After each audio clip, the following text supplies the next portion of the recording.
Hey guys, it's me, Schlee. Welcome back for another video. Today we are about to head out on an America 250 adventure. Our adventure started off with a little road trip. As y'all know, I live in North Carolina, so we had a ways to go to get to our Airbnb in Newport News, Virginia. Along the way, we decided to make a few stops, including this one at the Virginia Welcome Center. As you can see, it was completely decked out for the 4th, and not just for Independence Day, but also for America 250. There were quite a few exhibits in here, including military exhibits, all kinds of history, and the decorations were beautiful and very patriotic. It really helped to set the mood for our vacation centered around freedom and independence.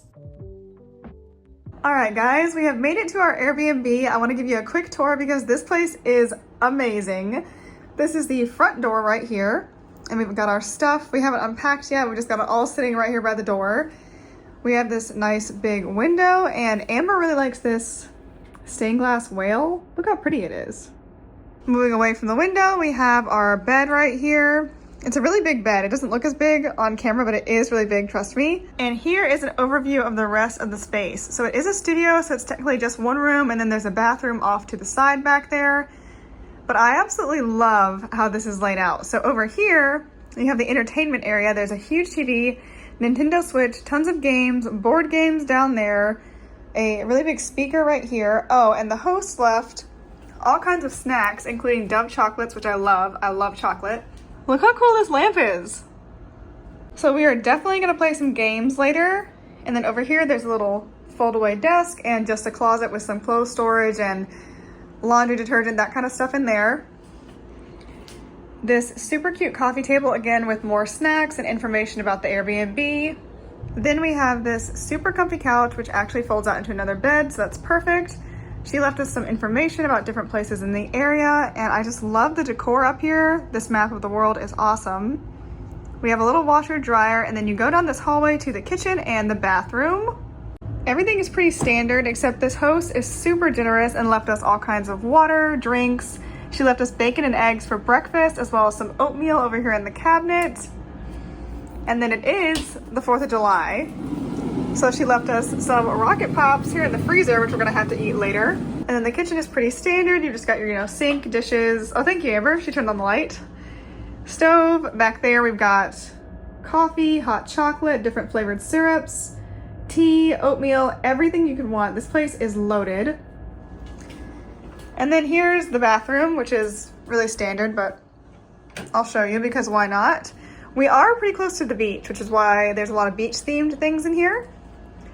And oh look, friendly neighborhood Schlee saying. Okay, Amber, what is your verdict? What do you think? 2 thumbs up. All right, y'all, you heard it here. 2 thumbs up from Amber. And now I think we're gonna kick back, relax for a little while. I will see you in the next clip.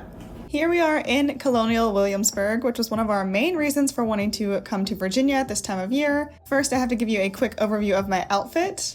We originally planned a lot of activities outside on this day, but the heat index was 117 outside, so we had to alter our plans just slightly, but that was okay. We still had a lot of fun. We just tried not to stay outside too much. The first thing we did at Williamsburg was go to the visitor center, get some information. We got a map and just looked around and enjoyed all the decor and everything they had out for the 4th of July. And then we headed outside over to the historic portion of the site. Like I said, it was very hot on this day, but the weather was beautiful, and we were there at the perfect time to be able to go on a tour of the Governor's Palace, which is what you see right here. I love historic things like this. I think it is so fun to explore and to see how people were living many, many years ago, and to be able to be here on Independence Day was just out of this world. I really enjoyed it. I'm not going to talk about everything I see. I'll let y'all look for yourselves, but there were so many interesting pieces in this palace. There was artwork, furniture, weapons, even this butler's pantry I thought was very beautiful and very nicely set up. The volunteers and docents who were around gave us so much information. They were telling us all kinds of stories about the marble fireplaces, the draperies, the people who had originally lived in these places. There was no shortage of information. This chandelier was one of my favorite parts of the palace. I thought it was absolutely stunning, as was the artwork all around. I think the beds and draperies and fireplaces really give you an idea of the opulence of the palace and how fancy it was, for lack of a better word. After touring the palace, we decided to go outside and check out the grounds. Again, it was very hot, so we did not stay outside for too long, but we got to see the walking paths, and there was also a speech going on given by an interpreter dressed as James Madison. That was very fun to listen to, and also very inspiring. It really made me think about our country and freedoms and all the good things that we are able to experience every day. Back inside the visitor center, we decided to check out this exhibit they have about quilts that had been made for America 250. These were absolutely beautiful. They were so detailed. In my opinion, this was a very unique way to allow people to give their own interpretation of our nation's history and to express their feelings about it in their own way. After that, we decided to go watch The History of a Patriot, which is a film that runs in the Williamsburg Visitor Center. It's a very interesting film. It's very deep. It shows how a normal, quote-unquote, person viewed the revolution and how a regular person with a family and a life to live handled those types of decisions. That concluded our first day in Virginia, but on the second day we headed over to Yorktown, specifically the American Revolution Museum there. We wandered around outside for a little while. It was early morning, so it wasn't too hot yet, and we got to see this really interesting statue of George Washington. It was so detailed. And then we headed over to the exhibits. Again, I'm not going to explain everything, but as you can see, it is a beautiful museum. There is so much artwork, so much history, so many exhibits, so many artifacts. We could have easily spent an entire day here, but we did have a few other things we wanted to get done on this day. One of my favorite things about this museum was that they had a lot of artifacts that you could actually touch, such as this spoon. That is not something you see in a lot of museums, so I definitely wanted to take advantage of that. This was one of my absolute favorite parts of the entire trip. This area right here dedicated to the Declaration of Independence. This was absolutely beautiful and so inspiring to walk around. We spent a good amount of time there, but then we headed on to the next exhibits where we got to see more about the Battle of Yorktown, which was very cool considering we were literally in Yorktown at the time, so the history actually took place where we were.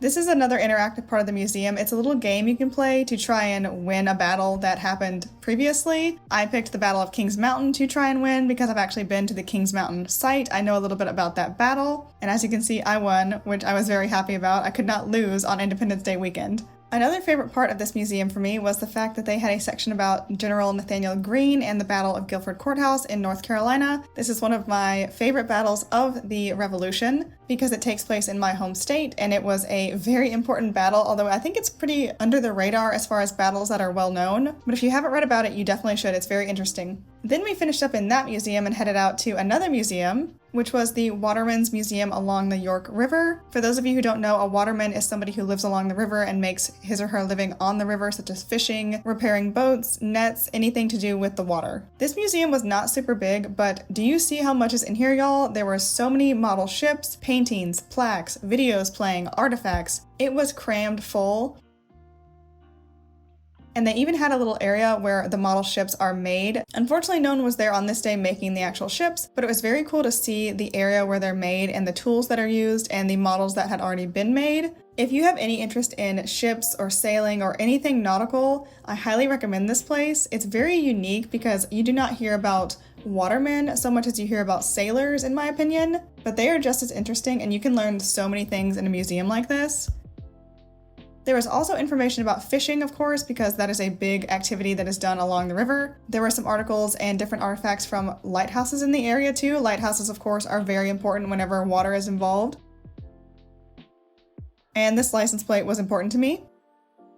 We did walk around Yorktown a little bit after the Watermen's Museum. We had this lovely view of the York River, and there were some other buildings outside the Watermen's Museum on the grounds, such as this windmill that were fun to look at. And now we are at our last day in Virginia. We wanted to make the most of it, so we stopped at the Mariners Museum first. And when you walk in, you are greeted with this view, which is absolutely stunning. The eagle that you see there is the figurehead from the USS Lancaster. That is an absolutely beautiful piece. I don't even know how to describe it. It is just stunning. Right next to the eagle is this beautiful first order Fresnel lens. This is what normally goes in the top of a lighthouse. Now, this museum, like all the other ones we've seen, was absolutely packed with history, including ship models. Again, I'm not going to go over every single one of these, but they did have the Titanic, they had other famous ships, and these were beyond detailed. I tried to get some close-ups so you guys could see this, and this one you could actually see the model makers making the ships. Very cool, very unique experience. Along with that, this museum had a collection of figureheads and nameplates from ships. I have never seen anything like that before. That was very fun to see. Okay, I'm really excited about this next part, which I get to share with y'all, which is a view of this giant catamaran. That is that huge black and red thing you see up near the ceiling in this clip. So I had never heard of the America's Cup race, but this specific catamaran won the 2013 America's Cup race in San Francisco. Kind of a big deal. Here is a little model of how these look in the water in case you've never seen a catamaran of this type before. This exhibit had so much information about catamarans. They had this little area where you could try out the netting that's on the catamaran. I thought, based on the name, it would be really springy like a trampoline, and it wasn't. I was a little disappointed, not gonna lie. But the rest of this exhibit made up for that, and then some. There were all kinds of videos about the catamaran, about the race, history, inspirational posters. Amazing. I absolutely loved this part of the museum, and it connects to the miniature ships section of the museum. Words cannot describe how amazing and detailed these little ships are. It was quite dark in there to protect the artist's work, so I didn't get too many clips, but I think you can see what I'm talking about based on how detailed these are just in the few clips I did get. There was also a lot of history and information about the ships. And in this clip of the oars, I hope you can see the carving on the ends of the oars is beyond detailed. Amazing. From there, we moved on to the more modern section of the museum, including the section about submarine hunting vessels. This was also quite interactive because you could walk around the model ships they had, such as the model of the submarine and other sailing ships. I had a lot of fun doing that. This next part was interesting because they had bunks that you could try out. Here's my opinion. Buoyancy chamber. From the bathyscaphe, the pilots could view the deepest undersea landscapes through a boat sealed with 6 inches Put your hand of up. plexiglass. The Navy purchased. That was a little too small and crowded for me to say the least, but it was still fun to experience. They also had a section about the War of 1812 and Oliver Hazard Perry. Some of y'all may recognize that flag hanging on the wall there. Our last stop of the trip was in Smithfield, Virginia on our way home. We stopped here to get lunch and explore a little bit more, but I was so happy with this stop. This town is so cute. It's beautiful, as you can see. Historic, of course, it was decked out for the 4th, and we had a lot of fun here. Our main reason for stopping here was to get some lunch. Smithfield is actually known for its pork products, specifically ham and bacon, so we wanted to try some of that while we were in the town. We ate lunch at this super cute cafe. Here's a shot of the menu for y'all. I think it's really interesting to see what kind of food is available in different places, so I always like to share that. I had the Main Street Monte Cristo sandwich, and I was so happy with this choice, y'all. And the food was even better because it was served in this really adorable, quaint little restaurant. Here's an overview of the decorations and just the way everything was laid out. And here's our food. Amber got a chicken wrap with some onion rings, which was also delicious. And here's my Monte Cristo. It's basically 2 pieces of French toast with pimento cheese, ham, turkey, berry compote, maple glaze, and powdered sugar.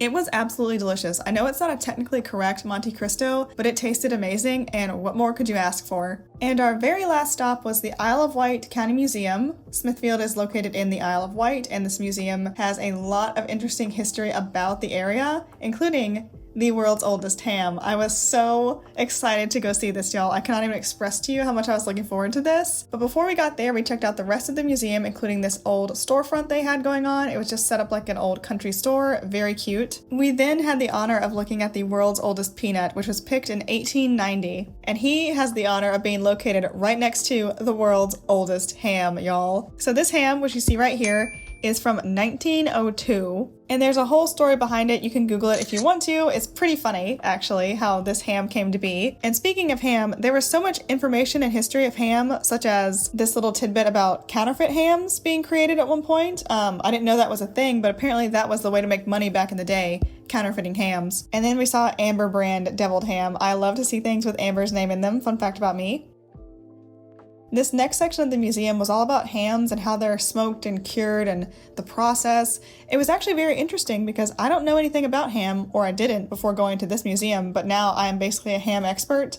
In fact, you could say I went ham with learning about ham on this trip. The rest of the museum is a mix of history about the area and people who live there, natural history such as this small architectural dig in which I found some shark's teeth. I was so excited about that. This really reminded me of my days studying to be an anthropologist. I'm always happy to add specimens to my collection, as y'all know. And after this, we headed home, and that is the end of our America 250 adventure, at least this one. There may be more coming up in the rest of this year, but you guys will have to stay tuned to find out. For now, thank you so much for watching. I hope you enjoyed this video. Don't forget to like and subscribe, and I will see you in the next one.